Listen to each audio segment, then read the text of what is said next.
Imagine walking through corridors so silent that your heartbeat echoes off concrete walls. Imagine a place where every movement is timed to the second, every breath monitored by cameras, every step calculated by architects who promised that mathematics could contain human nature. This is Marcy Correctional Facility, built in 1988 for $47 million as the crown jewel of modern penology. But here's what they never told you. Inmates were requesting transfers to this prison. Men who had survived the worst facilities in New York State were voluntarily asking to be sent to Marcy. They called it the safer prison. And that should have been impossible. Because if Marcy was safer, what exactly was it protecting them from? And why was a maximum security facility designed with a 30-second gap in surveillance coverage that would eventually cost the state $50 million in lawsuits and destroy the careers of everyone who tried to expose what was happening in the blind spots? Today, we're opening the classified files on America's most dangerous experiment in correctional control. We're following the paper trail from the architectural blueprints that hid a fatal flaw to the corner where Raymond Foster died in exactly 32 seconds of institutional blindness. We're examining how the promise of perfect surveillance became the perfect cover for systematic brutality. This is the story they buried in bureaucratic files and statistical noise. This is the 28 seconds that exposed 40 years of lies about rehabilitation, safety, and the true mathematics of human confinement. Join us as we walk the corridors they never intended you to see, into the blind spot that became a tomb, where the safest prison in America became the most dangerous place to tell the truth. In the autumn of 1987, a corrections officer named Margaret Santos received the strangest request of her 23-year career. An inmate at Auburn Correctional Facility was asking to be transferred to a prison that didn't yet exist. The facility was called Marcy Correctional, and it was still 8 months from opening its doors. The inmate had somehow obtained blueprints. He had studied the architectural plans with the intensity of an engineer. He knew about the reinforced concrete walls, the camera placements, the standardized cell dimensions. And he wanted in. Santos would later tell investigators that she had never encountered anything like it. Inmates typically fought transfers. They clung to familiar routines, known territories, established hierarchies. But here was a man volunteering for the unknown. When she asked him why, his answer chilled her. He said he wanted to be somewhere safe, somewhere predictable, somewhere the rules would be followed. At the time, Santos dismissed it as the rambling of an institutionalized mind. She processed the paperwork and forgot about the conversation. It would be 3 years before she understood what the inmate had seen in those blueprints that she had missed. 3 years before the words, safer prison, would take on a meaning that would haunt the New York Department of Corrections for decades to come. The story of Marcy Correctional Facility begins with a promise. In the aftermath of the Attica Uprising of 1971, New York State committed itself to a new philosophy of incarceration. Gone would be the aging fortresses with their dark corridors and medieval cells. In their place would rise modern facilities designed with clinical precision. Order would be achieved through architecture. Violence would be prevented through visibility. Control would emerge from predictability. Marcy was to be the crown jewel of this philosophy. A medium-security facility built from the ground up with every lesson learned from 40 years of correctional failures. The initial budget allocated $47 million for construction, equivalent to $130 million in today's currency. The facility would house 1,200 inmates in standardized housing units. Each cell would measure precisely 7 feet by 9 feet. Each corridor would be monitored by closed-circuit television. Each movement would be logged, timed, and documented. The location chosen for this experiment in modern penology was a tract of farmland 30 miles northeast of Syracuse. The land was flat, treeless, exposed to the brutal winds that sweep down from Lake Ontario each winter. State planners viewed this isolation as an asset. Distance from urban centers meant distance from the corrupting influences of street culture. The harsh climate would discourage escape attempts. The rural setting would provide jobs for local communities desperate for economic development. But isolation cuts both ways. The same distance that keeps corruption out also keeps scrutiny at bay. The same winds that discourage escape also muffle sounds that might otherwise carry beyond the perimeter. The same economic dependence that ensures local support also ensures local silence. Construction began on April 15, 1986, with a groundbreaking ceremony attended by Governor Mario Cuomo and Corrections Commissioner Thomas Coughlin. The photographs from that day show men in dark suits standing against a backdrop of empty fields. Their faces are confident, optimistic. They speak of rehabilitation and public safety. They use words like state-of-the-art and taxpayer value. They promise a facility that will set the standard for corrections nationwide. The contractor selected for the project was Morrison Knudsen, a company with extensive experience in institutional construction. Their bid of $42 million was not the lowest submitted, but their portfolio was impressive. They had built hospitals, schools, and 3 previous correctional facilities. Their reputation was built on delivering projects on time and under budget. The foundation was poured in June of 1986, during a stretch of humid weather that made the concrete cure slowly and unevenly. The delays were minor, barely noticeable in the context of a 2-year construction timeline. But those early imperfections would manifest in hairline cracks that would spread through the basement walls over the following decades. Moisture would seep through those cracks during the spring thaws, creating conditions that would compromise the electrical systems and weaken the structural integrity of the building. The walls began to rise in August. 20-inch thick reinforced concrete poured in continuous sections to prevent seams that might be exploited by enterprising inmates. The bars were fabricated off-site by a specialty manufacturer in Pennsylvania, each one tested to withstand 12,000 pounds of pressure. The doors were solid steel, hung on hinges designed to last 50 years without maintenance, but it was in the design of the surveillance system that Marcy's architects believed they had achieved their greatest innovation. Previous facilities relied on guard towers and walking patrols, systems that were expensive to staff and prone to human error. Marcy would be monitored by cameras, dozens of them, positioned at every intersection, covering every corridor, recording every movement 24 hours a day. The camera system was designed by a firm called SecureTech Solutions, whose previous clients included banks, casinos, and government facilities. Their proposal promised comprehensive coverage with minimal blind spots. Each camera would record a videotape that would be stored for 60 days before being recycled. The system would be operated from a central control room staffed around the clock by trained technicians. But comprehensive coverage and perfect coverage are not the same thing. The budget constraints that governed every aspect of Marcy's construction also affected the surveillance system. SecureTech's original design called for 137 cameras. The final installation included 94. The 33 eliminated cameras had been positioned at what engineers called secondary intersections, corners where 2 corridors met at oblique angles, alcoves outside administrative offices, spaces deemed low risk by statistical analysis. One of those eliminated cameras was designated Camera 47. It was to have been mounted at the junction of B Block's East Corridor and the maintenance access hallway. The angle was awkward, requiring a custom mounting bracket that would have added $800 to the installation cost. The intersection was classified as low traffic, used primarily by custodial staff during overnight shifts. The decision to eliminate Camera 47 was made by a project manager who never set foot inside the completed facility. The man who made that decision was named Robert Castellano, and he worked for Morrison Knudsen's Cost Control Division. His job was to identify savings opportunities without compromising the functional requirements of the contract. Camera 47 represented exactly the kind of marginal expense that could be trimmed without affecting the prison's ability to operate safely. The elimination was approved in a memo dated November 14, 1987, 3 sentences long, filed in a binder that would gather dust in a contractor's office for the next 15 years. Castellano would retire from Morrison Knudsen in 1994 and move to a golf community in Arizona.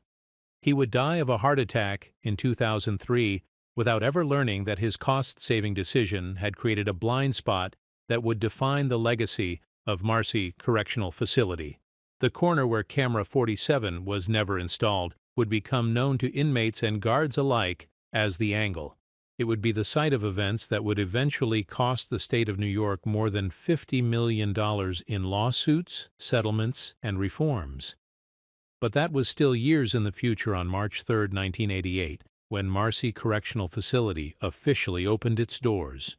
The ribbon-cutting ceremony was held on a bitter cold morning with snow falling steadily from a gray sky. Governor Cuomo's speech, delivered from a podium hastily erected in the main lobby, lasted 12 minutes. He spoke of New York's commitment to progressive corrections policy. He praised the facility's modern design and humane accommodations. He promised that Marcy would serve as a model for other states grappling with prison overcrowding and public safety concerns. The first inmates arrived that afternoon in Department of Corrections buses with reinforced windows and locked compartments. They were medium security offenders transferred from facilities across the state, men serving sentences for armed robbery, aggravated assault, drug trafficking. Their average age was 31. Their average sentence was 8 years. Many of them had spent time in multiple facilities and understood the subtle variations that distinguished one institution from another. What struck them first about Marcy was the silence. The concrete walls and acoustically dampened ceilings absorbed sound with ruthless efficiency. Conversations that would have echoed through the corridors of older facilities died after a few feet. Footsteps became whispers. Even shouting seemed muted, contained, somehow diminished. The silence was intentional, designed to reduce stress and promote rehabilitation. But silence, the architects would learn, is a double-edged tool. It can calm the mind, or it can hide the truth. It can promote reflection, or it can muffle screams. It can encourage good behavior, or it can provide cover for bad acts. The guards who reported for duty that first day were a mixture of transfers from other facilities and new hires trained specifically for Marcy's standardized operations. They had been schooled in the latest correctional techniques, taught to view their role as managers rather than enforcers. They carried clipboards instead of clubs, cameras instead of keys. Their uniforms were crisp, their procedures clearly defined, their responsibilities explicitly documented. Among them was a man named Thomas Brennan, a 15-year veteran of the correction system who had volunteered for transfer from Elmira Correctional Facility. Brennan was known as a steady presence, someone who followed orders without question and filed reports with meticulous attention to detail. He was assigned to B Block, the housing unit that would become the center of Marcy's eventual scandal. On that first night, Brennan walked the corridors of his new assignment with the satisfaction of a craftsman examining quality work. The sight lines were clear, the cell doors solid, the lighting even and bright. Everything was as it should be, as it had been designed to be. The prison felt safe, controlled, predictable. As he rounded the corner where the east corridor met the maintenance hallway, the corner where camera 47 was never installed, Brennan noticed how the shadows fell differently here, how the geometry of the intersection created a pocket of space that seemed somehow separate from the rest of the facility. He made a mental note to mention it to the next shift, to ensure that this corner received extra attention during security rounds. But when morning came, the thought was forgotten. There were new procedures to learn, new routines to establish, new relationships to build with inmates and colleagues. The corner became just another part of the landscape, unremarkable and unremarked upon. It would be 18 months before anyone would think to pay special attention to that particular intersection again. By then, it would be too late. The promise of Marcy Correctional Facility was that architecture could triumph over human nature, that concrete and steel could contain not just bodies but impulses, that cameras and procedures could substitute for wisdom and compassion. For a brief moment in the spring of 1988, that promise seemed achievable. The facility was new, the staff was motivated, the inmates were compliant. The system was working exactly as designed. But systems, like buildings, settle over time. Cracks appear in unexpected places. Corners are cut to save money or time. Standards drift as familiarity breeds complacency. The distance between design and reality grows incrementally, almost imperceptibly, until one day the gap becomes wide enough for tragedy to slip through. The story of Marcy Correctional Facility is the story of that gap, and of the people who fell into it and of the system that created it, with the best of intentions and the worst of oversights. It is a story about the space between what we promise and what we deliver, between what we see and what we choose not to see, between the blueprint and the building, between the ideal and the real.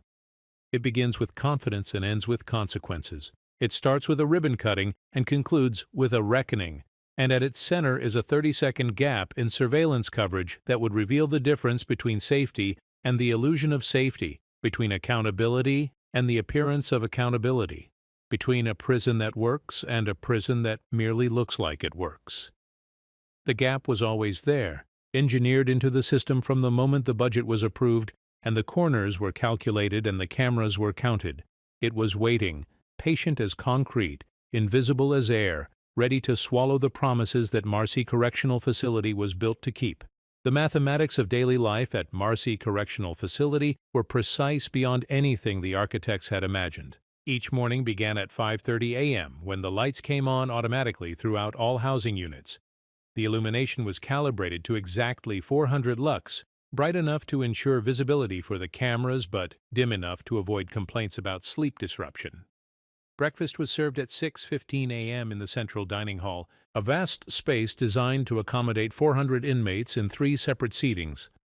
But the true mathematics weren't in the meal schedules or the lighting systems. They were in the movements between spaces, in the choreographed transitions that kept 1,200 human beings flowing through corridors and doorways without collision or conflict. Each transfer required exactly 90 seconds to complete. Each head count took precisely 4 minutes and 20 seconds. Each shift change followed a protocol time to the second, designed to ensure that every moment of every day was accounted for, supervised, documented. The men who lived within this mathematical precision quickly learned to read its rhythms like musicians reading sheet music. They knew that the guards would be distracted during shift changes. They understood that certain corridors would be momentarily empty during count times. They recognized that the cameras, despite their impressive coverage, operated on recording cycles that created predictable blind spots lasting exactly 30 seconds. Among those who learned to read the mathematics most carefully was an inmate named David Reeves, a 34-year-old serving 8 years for armed robbery. Reeves had been transferred to Marcy from Auburn Correctional in September 1988, part of the second wave of inmates brought in to fill the facility's expanding capacity. Unlike many of his fellow inmates, Reeves had requested the transfer. He had heard rumors about Marcy's predictability, its standardized routines, its reputation as a place where the rules were followed precisely. What Reeves discovered at Marcy exceeded even his optimistic expectations.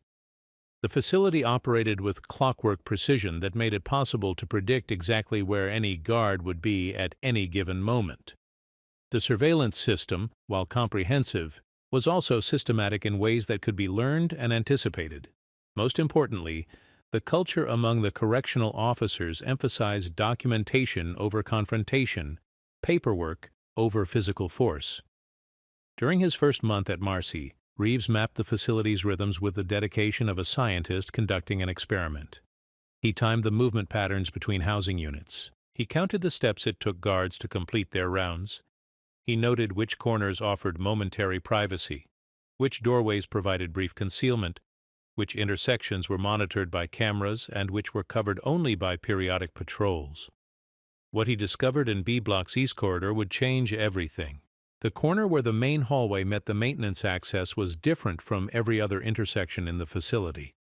The angle was acute rather than perpendicular, creating a narrow triangle of space that was invisible from both directions of approach. The lighting was dimmer there, shadowed by the awkward geometry that had required special engineering during construction. Most significantly, it was the one intersection in B Block that wasn't covered by a fixed camera. The original architectural plans had called for Camera 47 to be mounted at that precise location, but budget constraints had eliminated it during the final phases of construction. The decision had been made by spreadsheet, not by walking the actual corridors. The cost savings were documented in triplicate. The security implications were never assessed. Reeves spent weeks testing his observations. He would position himself at different points in the corridor system, and time how long it took guards to complete their rounds. He learned that Officer Brennan's evening patrol followed a route that took him past the East Corridor entrance at exactly 8:47 p.m., but that the next guard wouldn't approach from the maintenance side until 9:23 p.m. For 36 minutes, that coroner existed in a gap between supervision, but 36 minutes were too long, too obvious, too likely to be noticed if something happened there. What Reeves was looking for was something much more precise, a window of time so brief that any incident would be over before anyone realized it had begun. He found it in the shift change protocol that occurred every evening at 9 p.m. The evening shift change at Marcy was orchestrated with military precision. The day shift guards had to complete their final security checks, document any incidents in their logs, and brief their night shift replacements on any issues requiring attention. The process took exactly 14 minutes and 30 seconds, during which the outgoing guards were focused on paperwork while the incoming guards were focused on orientation briefings. During those 14 minutes and 30 seconds, the East Corridor of B Block was technically under the supervision of Officer Martinez, who covered 3 different housing units during the transition period. Martinez's route took him through A Block, then to the Central Control Station, then to C Block, then finally to B Block. The timing was so tight that any deviation from the prescribed route would create delays that would be noticed and documented. The result was a gap in coverage that lasted exactly 32 seconds, from the moment Martinez left B Block for the Central Control Station until the moment he returned. The East Corridor was unwatched, unmonitored, effectively invisible to the surveillance system that was supposed to cover every inch of the facility. Reeves tested the gap for 3 weeks before he was certain of its consistency. Every night at 9:04 p.m., the lights in the East Corridor would dim slightly as the motion sensors cycled through their reset sequence. Every night, the corner where camera 47 should have been would fall into shadow for exactly 32 seconds. Every night, the maintenance access hallway would be empty. The main corridor would be temporarily abandoned, and the intersection would exist in a bubble of privacy that the architects had never intended to create. On October 27, 1988, Reeves finally used what he had learned. The incident, when investigators would later reconstruct it from testimony and circumstantial evidence, lasted approximately 28 seconds. It began when Reeves left his cell during the evening recreation period, ostensibly to use the bathroom facilities at the end of the corridor. It ended when he returned to his cell 4 minutes later with torn knuckles and blood on his shirt that DNA analysis would later prove wasn't his own. In between those 2 moments, something happened in the corner where camera 47 was never installed. Something that left another inmate with 2 broken ribs, a concussion, and injuries consistent with being beaten with a blunt object. Something that occurred during the 32-second gap in surveillance coverage that Martinez's route created every night at exactly 9:04 p.m. The victim was a man named Carlos Mendez, a 23-year-old serving time for drug trafficking. Mendez had been at Marcy for 6 months, long enough to understand its rhythms, but not long enough to master them. He had been having problems with other inmates over debts related to the underground economy that existed in every correctional facility. When guards found him unconscious in the corner of the East Corridor, he claimed he had fallen down the stairs. There were no stairs in the East Corridor. The incident report filed by Officer Martinez was 3 sentences long. Inmate found unconscious in B Block corridor at approximately 21:07 hours. Inmate claimed to have fallen. Medical attention provided, no serious injuries observed. The report was filed in a binder that contained similar incidents from throughout the facility. It was reviewed by a supervisor who initialed it and moved on to the next case. It became part of the statistical background that proved Marcy was operating exactly as designed. But Reeves knew differently, and more importantly, other inmates knew that Reeves knew. Word of what had happened in the corner spread through the facility's informal communication networks with the speed of electricity through copper wire.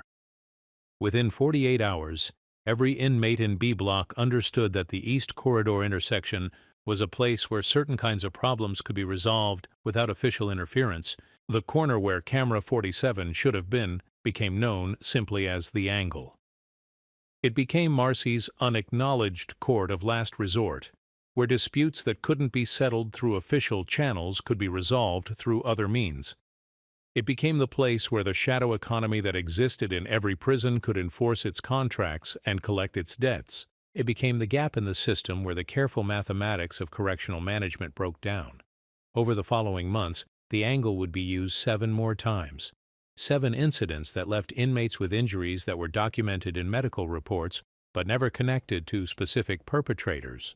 7 violations of the principle that surveillance could substitute for wisdom, that cameras could replace judgment, that systems could be engineered to prevent the fundamental human capacity for violence and cruelty. But the administrators at Marcy had no way to recognize the pattern because the pattern existed in the spaces between their measurements. The incidents were scattered across different shifts, different days, different months. The victims were different people with different backgrounds and different reasons for being targeted.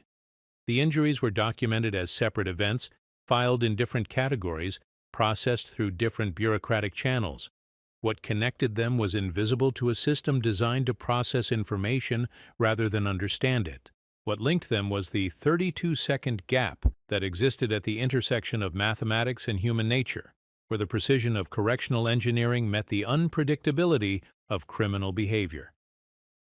The gap grew wider with each incident, not because the surveillance system changed, but because the culture around it evolved. Guards began to understand, without anyone explicitly telling them, that certain areas of the facility required less attention than others. Inmates began to recognize that certain types of conflicts could be resolved through channels that existed parallel to the official grievance processes. The angle became institutionalized not through policy but through practice, not through design but through use. By the summer of 1989, Marcy Correctional Facility had achieved something its designers never intended: a perfect balance between order and chaos, between control and freedom, between surveillance and privacy. The facility operated exactly as the blueprint specified, with every procedure followed precisely and every regulation observed meticulously. But within that perfect compliance, another system had emerged, a shadow system that operated in the blind spots, that enforced its own rules through its own methods, that had learned to use the mathematics of correctional management for purposes the mathematicians had never imagined. The promise of Marcy had been that architecture could contain human nature, that concrete and cameras could substitute for wisdom and compassion. For 20 months, that promise seemed to be fulfilled. The facility operated smoothly, efficiently, without major incidents or scandals. The statistics proved that Marcy was safer than comparable institutions, that its innovative design was producing exactly the results that had been predicted. But statistics measure only what can be counted, and what was happening in the angle couldn't be counted because it wasn't supposed to exist. The 32-second gap had become a crack in the foundation of modern correctional theory, a flaw that would eventually bring down everything that had been built upon it. The first person to notice that crack was Dr. Sarah Chen, a criminologist from Syracuse University who had been hired to conduct a comprehensive evaluation of Marcy's operations during its second year. Chen's research was funded by a grant from the National Institute of Justice, part of a broader study examining the effectiveness of modern prison design in reducing violence and improving rehabilitation outcomes. Chen arrived at Marcy in August 1989 with permission to interview inmates, observe operations, and review statistical data going back to the facility's opening. Her initial findings were impressive. Marcy had lower rates of official disciplinary infractions than comparable facilities, fewer documented assaults, higher participation in educational programs, and better cooperation between inmates and staff. By every measurable standard, the facility was performing exceptionally well. But Chen's methodology included elements that went beyond statistical analysis. She conducted extensive interviews with inmates, guards, and administrators. She observed daily operations firsthand, walking the corridors during different shifts and documenting the informal interactions that occurred between official procedures. Most importantly, she paid attention to the stories people told when they thought no one was listening. It was during one of those conversations that an inmate mentioned the angle. He was describing the social dynamics within B Block, explaining how conflicts were resolved and hierarchies maintained. He mentioned, almost in passing, that certain problems were handled at the angle, where nobody could see what happened. Chen asked for clarification.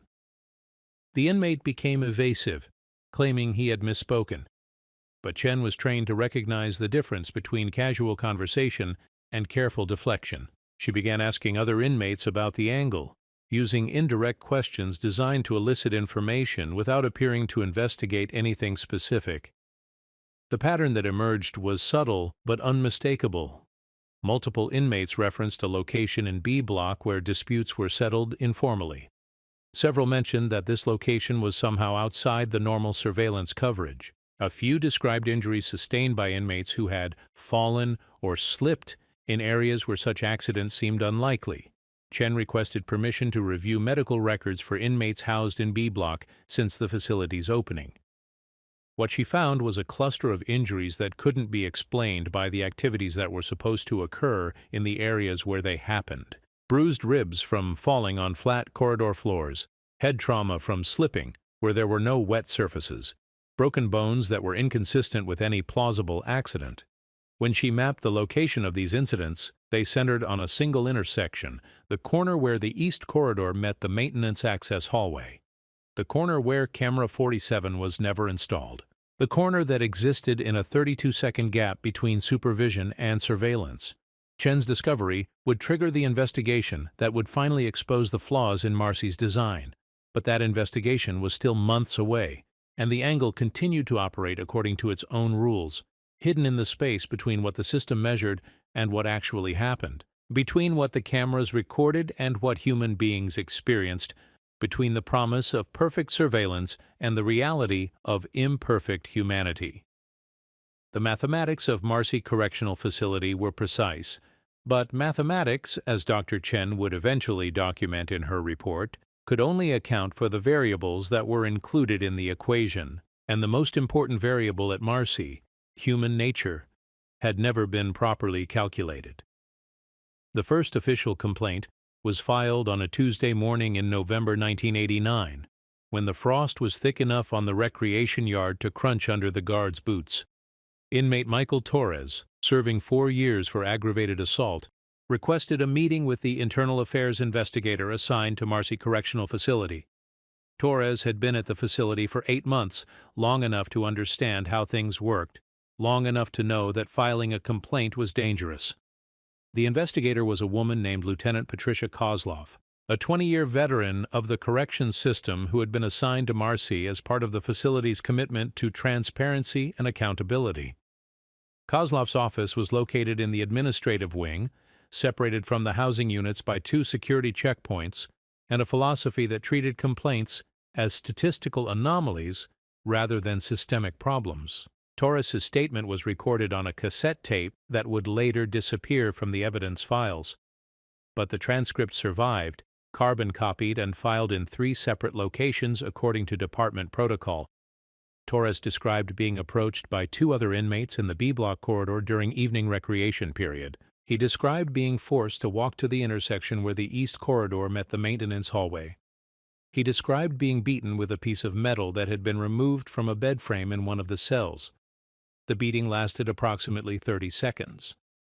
When it was over, Torres was told that his debt to the facility's underground banking system had been paid in full. He was instructed to report his injuries as the result of a fall downstairs that didn't exist.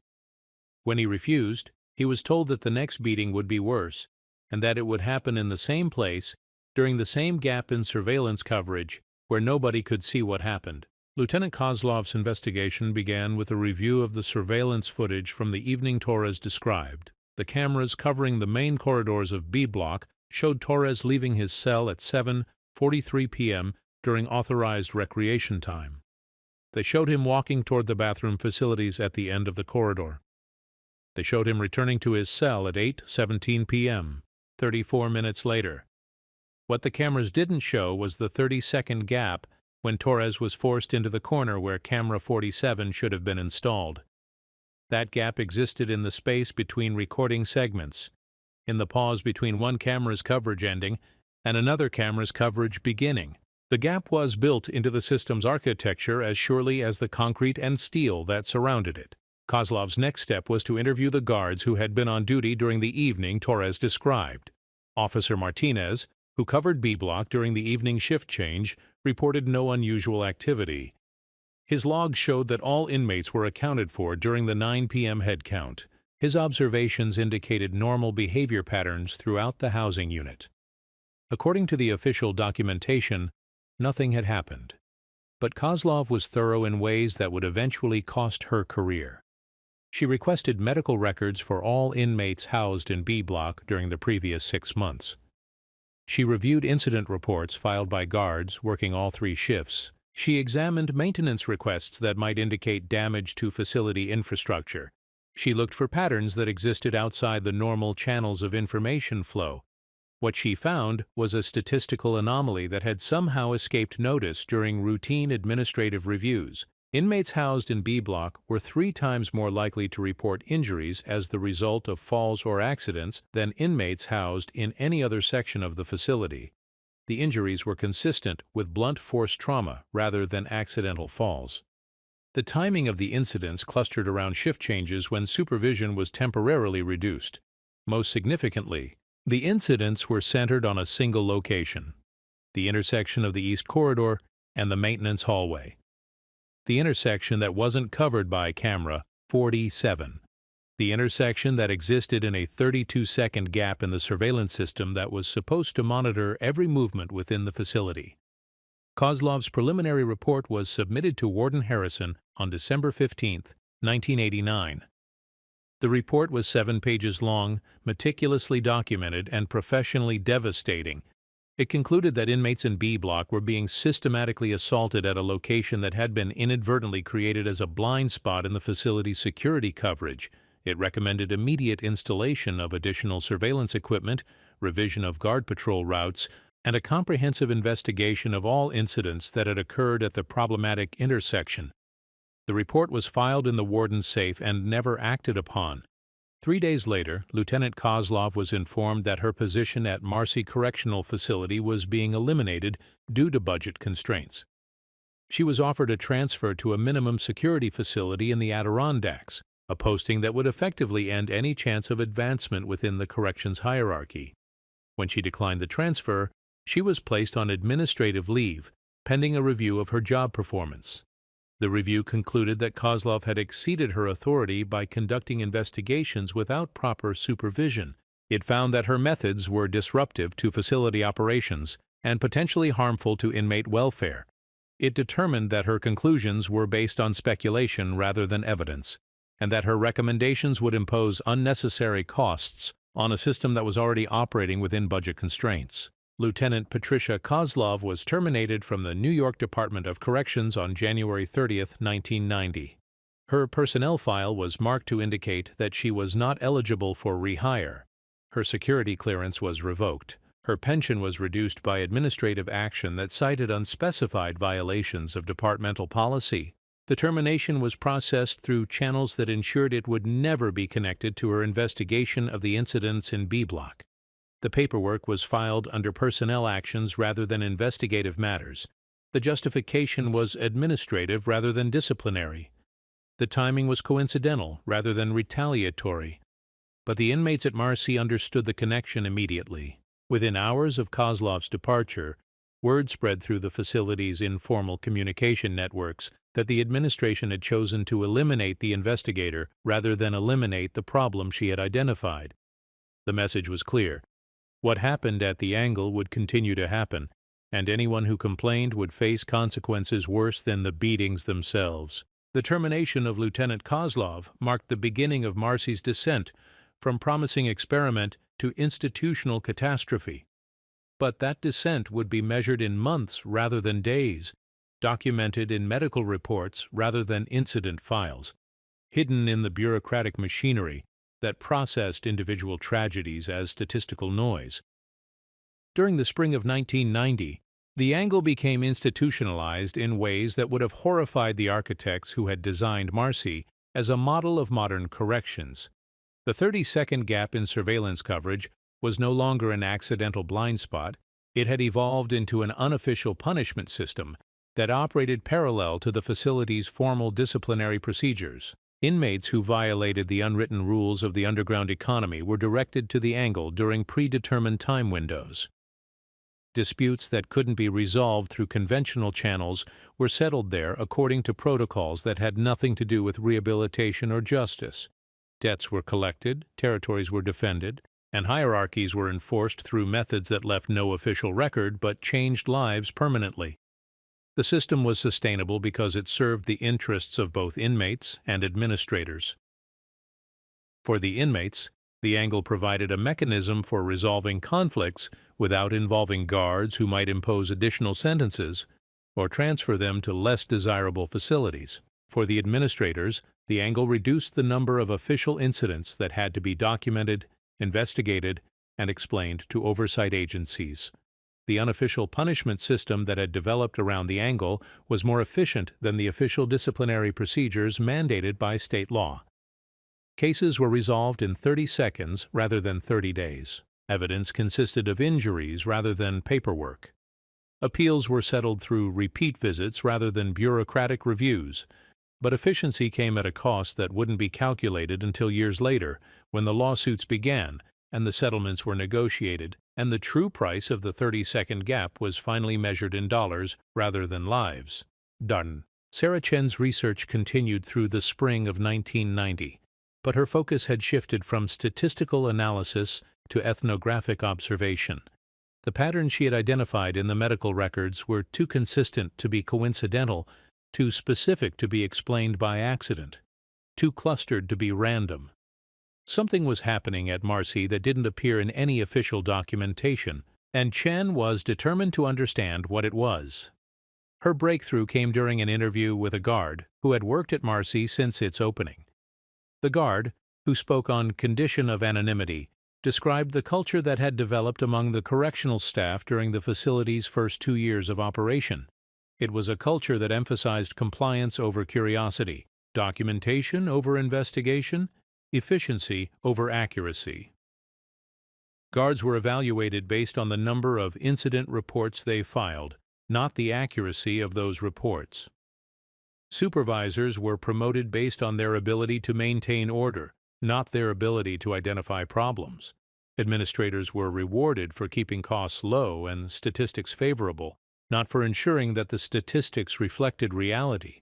The result was a system that had learned to process information rather than understand it, to manage numbers rather than address problems, to maintain the appearance of control rather than exercise actual control. The angle existed because the system couldn't see it, and the system couldn't see it because seeing it would require acknowledging that the system itself was fundamentally flawed.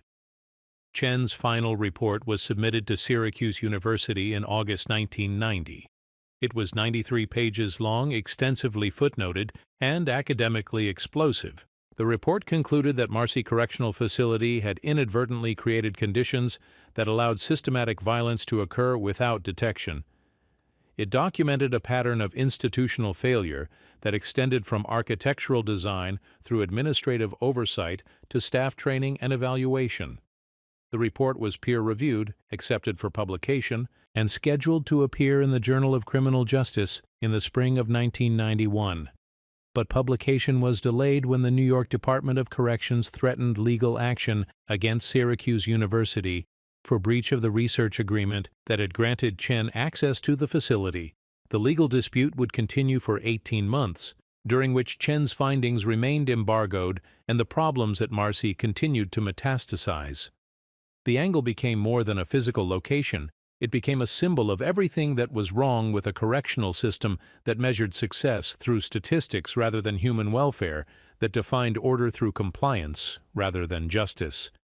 By the winter of 1990, the informal punishment system that operated around the angle had expanded beyond debt collection and dispute resolution.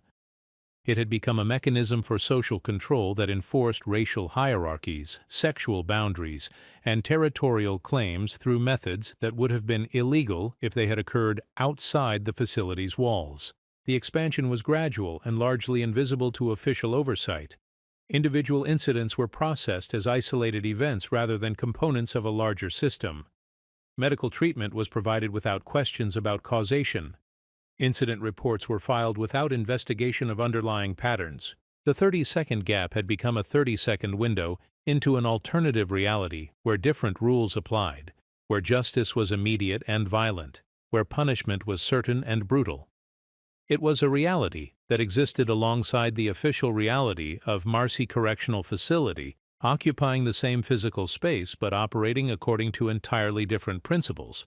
The two realities would continue to coexist until December 1990, when an incident occurred that was too severe to be dismissed as an accident, too visible to be hidden in bureaucratic files, too shocking to be processed through normal administrative channels. On December 18, 1990, at exactly 9:04 p.m., an inmate named Raymond Foster was beaten so severely at the angle that he died before medical help could arrive. The beating lasted 28 seconds. The gap in surveillance coverage was 32 seconds. For once, the mathematics of Marcy Correctional Facility would prove insufficient to contain the consequences of their own precision. The death of Raymond Foster changed everything and nothing. The mathematics remained the same: 32 seconds of surveillance gap, 94 cameras covering predetermined angles, shift changes occurring at precisely timed intervals. But mathematics, as the investigators would learn, cannot measure the weight of a human life or calculate the force required to crush a skull against concrete walls that were designed to contain bodies, but not to cushion their impact.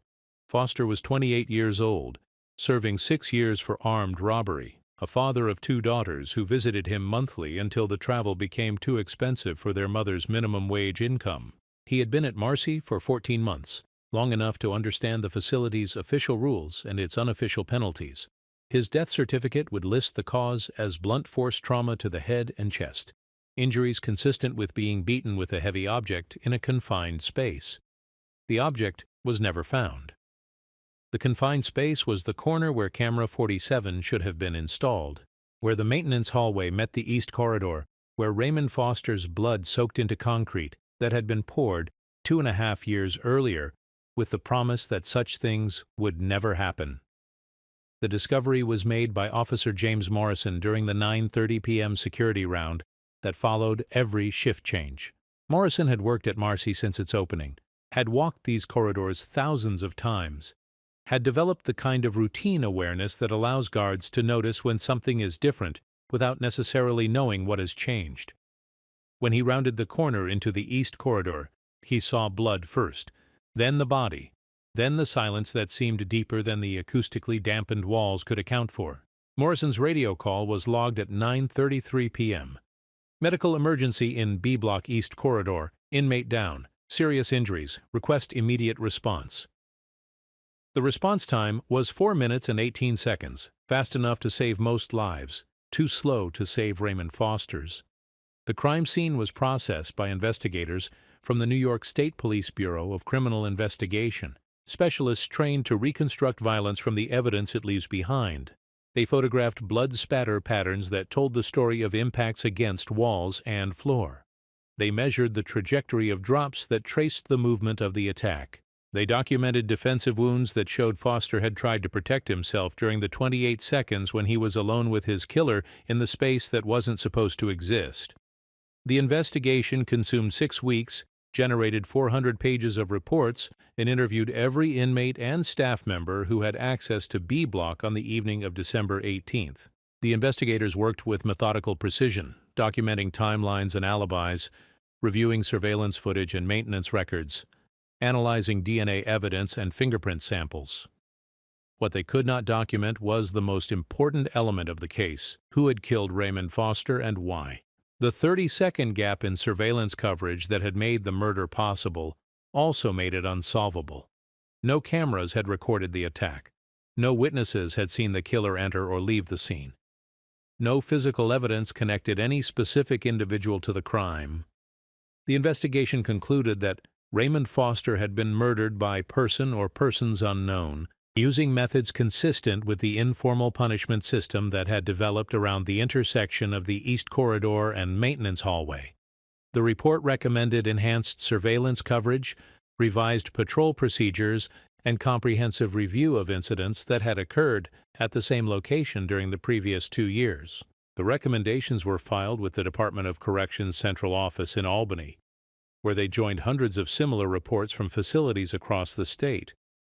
They were reviewed by administrators who specialized in processing information rather than implementing changes, who measured success through statistical compliance rather than human outcomes. The murder of Raymond Foster was classified as an isolated incident, a tragic anomaly that didn't reflect broader systemic problems. The angle was identified as a security vulnerability that would be addressed through routine infrastructure improvements when budget allocations became available. The unofficial punishment system was acknowledged as a management challenge that would be resolved through enhanced staff training and revised operating procedures. None of those measures was implemented. The budget for additional surveillance equipment was denied as an unnecessary expense. The staff training programs were postponed pending completion of other priorities. The revised operating procedures were drafted, reviewed, and filed without being distributed to facility personnel. The angle continued to operate exactly as it had before Raymond Foster died there. The 30-second gap in surveillance coverage remained unchanged. The informal punishment system adapted to increased scrutiny by becoming more careful rather than less violent. But Foster's death had created something that couldn't be managed through administrative procedures or statistical manipulation: public attention. The murder of an inmate in a maximum security facility designed to prevent exactly such incidents was news that couldn't be buried in bureaucratic files or explained away through official statements. The story was first reported by the Syracuse Herald-Journal on January 23, 1991, 3 weeks after the investigation concluded. The article was 6 paragraphs long, buried on page 7 of the local news section, written in the careful language that journalists use when reporting on institutional failures that might generate lawsuits. The headline read, "Inmate Death Under Investigation at Marcy Facility." The article reported that Raymond Foster had died from injuries sustained in an altercation with other inmates. It noted that the investigation was ongoing and that facility officials were reviewing security procedures. It mentioned that Marcy was considered one of the most secure facilities in the state correctional system. What the article didn't mention was the pattern of unreported violence that had preceded Foster's death. It didn't describe the 30-second gap in surveillance coverage that had made the murder possible. It didn't examine the administrative failures that had allowed an informal punishment system to operate within a facility designed to eliminate exactly such systems. But the article was read by people who understood the significance of what wasn't being reported. Among them was Maria Santos, Raymond Foster's sister, a nurse who had worked in emergency rooms long enough to recognize the difference between accidental injuries and intentional violence. When she reviewed the medical records from her brother's previous visits to the facility's infirmary, she saw patterns that the official investigation had missed. Foster had been treated for injuries 3 times during his final 6 months at Marcy: bruised ribs from a fall in the shower, a concussion from slipping on a wet floor, cuts on his hands from catching himself during another fall. Each incident had been documented separately, processed through different administrative channels, filed in different categories. But when Santos mapped the dates of her brother's injuries, she discovered something that no official review had identified. All 3 incidents had occurred during the same week of the month, during the same time period, in areas that were supposedly covered by surveillance cameras. The pattern suggested that Foster had been targeted repeatedly, systematically, by people who understood exactly when and where they could attack him without being observed. Santos hired an attorney specializing in correctional facility litigation. The attorney was a man named David Rothstein, who had spent 15 years representing families of inmates who had died or been injured in state custody. Rothstein understood the bureaucratic machinery that processed such cases, the legal standards that governed institutional liability, the political pressures that influenced whether investigations were thorough or perfunctory. Rothstein's first action was to file a wrongful death lawsuit against the New York Department of Corrections, naming the state, Marcy Correctional Facility, and 12 individual employees as defendants. The lawsuit alleged that Foster's death was the result of deliberate indifference to known safety hazards, inadequate supervision, and systematic failure to protect inmates from violence. The lawsuit was filed in federal court on March 15, 1991. 4 months after Raymond Foster's death, it demanded $50 million in compensatory and punitive damages. More importantly, it demanded disclosure of all documents related to previous incidents at the intersection where Foster had been killed, all surveillance footage from the evening of his death, and all communications between facility administrators regarding security vulnerabilities. The legal discovery process that followed would expose not just the circumstances of Raymond Foster's murder, but the entire system of institutional failure that had made it inevitable. Depositions would be taken from guards who had been threatened for reporting problems.